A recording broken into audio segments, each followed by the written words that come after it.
আজ আলোচনা করব পৃথিবীর জন্মের ইতিহাস নিয়ে বিজ্ঞানীদের কী ধারণা। ইতিহাস, রহস্য, বিজ্ঞান নিয়ে চমৎকার তথ্যবহুল ভিডিও দেখতে সাবস্ক্রাইব করুন শিখুন টিউব।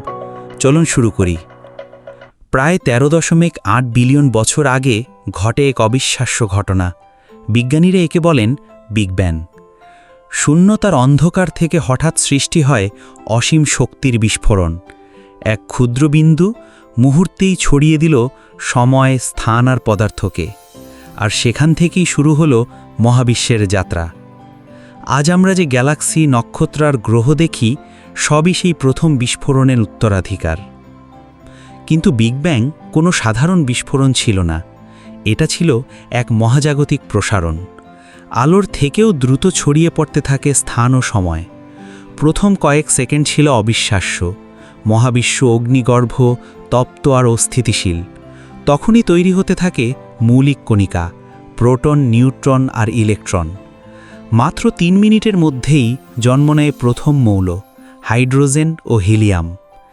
এই মৌল থেকেই পরে গড়ে ওঠে নক্ষত্র, আর নক্ষত্রের ভেতরেই তৈরি হয় জীবনের জন্য অপরিহার্য মৌল কার্বন, অক্সিজেন, লোহা।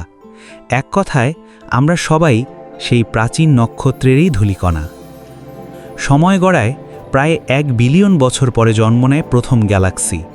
ধীরে ধীরে ছড়িয়ে পড়ে বিলিয়ন বিলিয়ন নক্ষত্র, তাদের চারপাশে ঘূর্ণায়মান গ্রহ আর উপগ্রহ। সেখান থেকেই শুরু হয় জীবনের খোঁজ, আর শেষ পর্যন্ত জন্ম নেয় আমাদের পৃথিবী, যেখানে আমরা দাঁড়িয়ে আছি। তবুও প্রশ্ন থেকে যায়, বিগ ব্যাংয়ের আগে কি ছিল? বিজ্ঞানীরা এখনও উত্তর খুঁজে ফিরছেন। হয়তো তার আগেই ছিল অন্য কোনো মহাবিশ্ব, হয়তো সময় ও স্থানই জন্ম নিয়েছে ওই মুহূর্তে। কসমিক মাইক্রোওয়েভ ব্যাকগ্রাউন্ড রেডিয়েশন, মহাকাশ টেলিস্কোপ আর আধুনিক পদার্থবিজ্ঞান দিয়ে তারা অনুসন্ধান চালাচ্ছেন, কিন্তু রহস্য আজও অমীমাংসিত।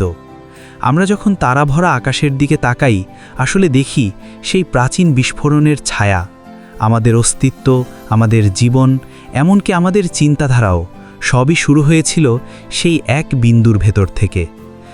হ্যাঁ, বিগ ব্যাং শুধু মহাবিশ্বের জন্মগাথা নয়, এটি আমাদের সবার জন্মকথা।